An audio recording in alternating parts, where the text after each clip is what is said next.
কই মাছ তো আমরা কত রকমভাবেই রান্না করে খাই, আবার চচ্চড়িটাও আমরা কত রকমভাবেই করে খাই। তো আজকে আমি করে দেখিয়ে দিব কই মাছের চচ্চড়ি। খেতে হয় অসম্ভব মজার। আসসালামু আলাইকুম ভিউয়ার্স, এখানে আমি অনেকগুলো কই মাছ নিয়েছি, আর কই মাছগুলোকে আমি খুব ভালো করে কেটে পরিষ্কার করে নিয়েছি। এখন লবণ আর হলুদ দিয়ে কই মাছটাকে মাখিয়ে নিয়েছি। কই মাছটাকে ভালোভাবে মাখিয়ে নিতে হবে। কই মাছটাকে মাখানো হলে আমি একটা প্যানে তেল গরম করতে দিব, তারপরে কই মাছগুলোকে এক এক করে ভেজে নেব। তো কই মাছগুলোকে এভাবে ওলট পালট করে দুই সাইডটাই প্রপারলি ভেজে নিতে হবে। আর কই মাছটা কিন্তু এভাবে ভেজে চচ্চড়িটা করলে কিন্তু খেতে অনেক বেশি মজার হয়। তো দেখেন আমার কই মাছটা ভাজা হয়ে গিয়েছে। এখন আমি কই মাছটাকে তুলে নিচ্ছি একটা প্লেটে।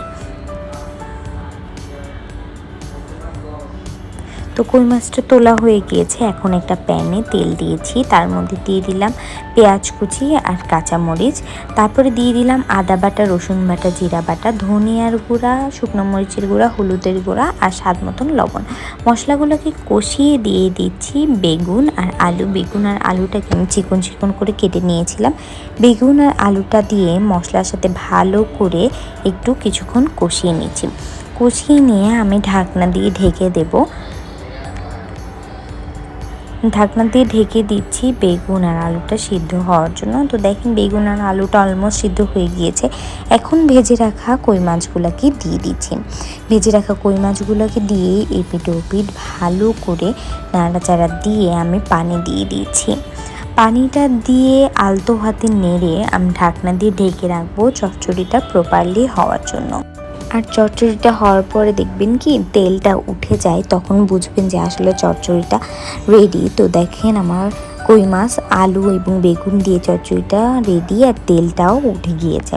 আর এই চচ্চড়ির রেসিপিটা কেমন হয়েছে অবশ্যই আমাকে কমেন্টস করে জানিয়ে দিবেন।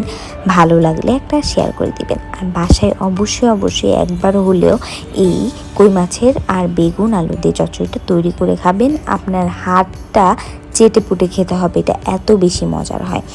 তো এ পর্যন্ত সবাই ভালো থাকবেন, সুস্থ থাকবেন। নতুন কোনো রেসিপি নিয়ে আবার সামনে হাজির হব। আল্লাহ হাফেজ।